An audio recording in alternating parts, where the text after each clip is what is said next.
Hoy vamos a meternos de lleno en un tema denso, pero súper importante, una de las migraciones forzadas más grandes de la historia. Vamos a tratar de entender su profundo legado económico. Veremos cómo el comercio transatlántico de esclavos no solo moldeó el destino de las Américas, sino que además dejó cicatrices en África que, increíblemente, se sienten hasta el día de hoy.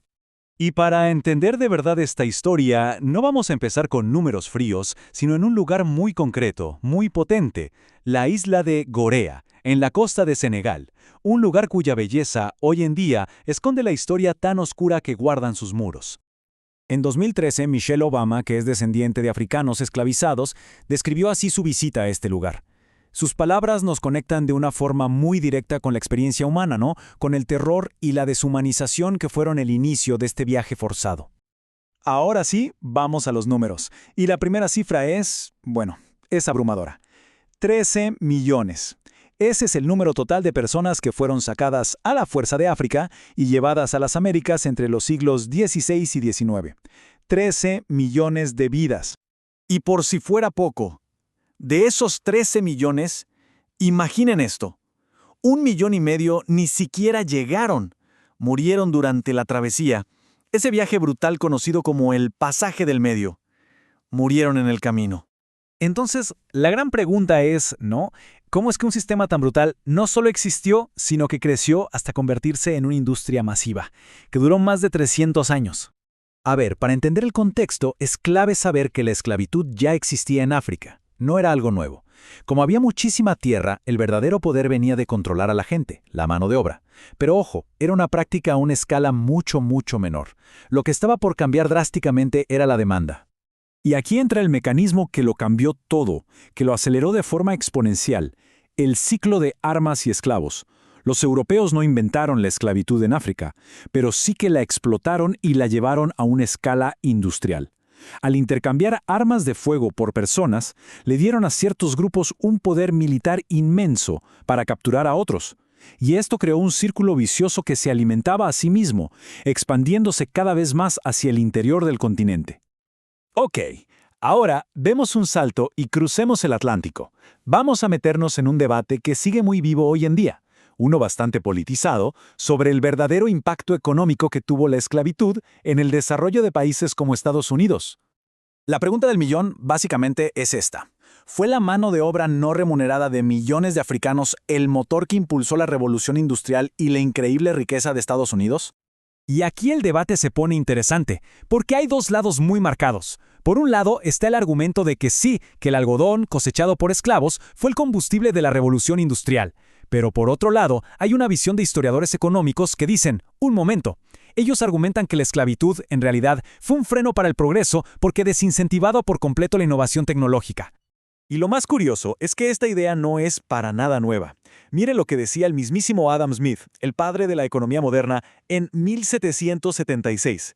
Él ya se daba cuenta de esto. No es que las personas esclavizadas no tuvieran la capacidad para innovar, para nada. Es que el sistema les quitaba cualquier incentivo para hacerlo. ¿Para qué? Si no se iban a beneficiar de sus propias ideas. Y el dinamismo económico necesita innovación, algo que la esclavitud simplemente aplasta. Pero a ver, si queremos analizar bien esto, tenemos que ampliar la mirada. Y aquí es donde la comparación se vuelve reveladora. Si la esclavitud fuera la fórmula mágica para la riqueza, uno esperaría ver un patrón muy claro, ¿no? Pero resulta que Estados Unidos ni de cerca fue el país que más personas esclavizadas recibió. Y este es el dato que realmente pone en jaque la idea de que esclavitud equivale a prosperidad. Brasil recibió muchísimas más personas esclavizadas que Estados Unidos, ¿y qué pasó? Su economía se quedó estancada, mayormente agrícola y pobre hasta bien entrado el siglo XX. Algunos estudios incluso sugieren que la esclavitud, en lugar de ser un motor, fue un lastre que frenó la industrialización de Brasil. Esto, la verdad, desafía mucho esa idea de que la esclavitud es un atajo a la riqueza. Bien, ya vimos qué pasó del lado de las Américas, pero ahora tenemos que volver. Tenemos que preguntarnos, ¿y África? ¿Qué pasó con el continente que perdió a millones y millones de su gente? ¿Cuáles fueron las consecuencias económicas allí? Y aquí la investigación económica moderna es bastante contundente. No se trata solo de decir, ¡uy, qué coincidencia que las zonas más afectadas por la esclavitud hoy son más pobres!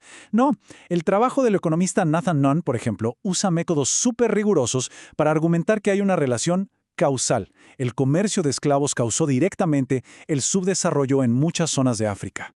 Ok, pero ¿cómo? ¿Cuál es el mecanismo que explica un daño tan a largo plazo? Non identifica dos canales principales. Vamos a ver el primero. El primer mecanismo es el aislamiento geográfico. Piénsenlo. Para sobrevivir, para escapar de los traficantes, la gente huía a las montañas, a la selva, a lugares remotos y de difícil acceso. Era lo lógico, una estrategia de supervivencia. Pero esa decisión, tan racional en su momento, tuvo una consecuencia económica terrible a largo plazo. Al aislarse, esas comunidades se desconectaron de las rutas comerciales, que son vitales para la prosperidad. Y el segundo mecanismo es, quizás hasta más profundo y doloroso. Es el colapso de la confianza. La situación se volvió tan terrible que la gente empezó a esclavizar a sus propios vecinos, a veces incluso a gente de su misma etnia. Eso destrozó por completo el tejido social. La confianza, que es como el pegamento de cualquier economía que funciona, se hizo añicos. Y según Nan y otros, esa desconfianza se ha transmitido de generación en generación, haciendo muy difícil la cooperación económica hasta el día de hoy. Claro, como en todo análisis histórico tan complejo, hay que ser cuidadosos. Trazar una línea recta y directa a través de 500 años de historia es un desafío enorme, y hay gente que lo cuestiona.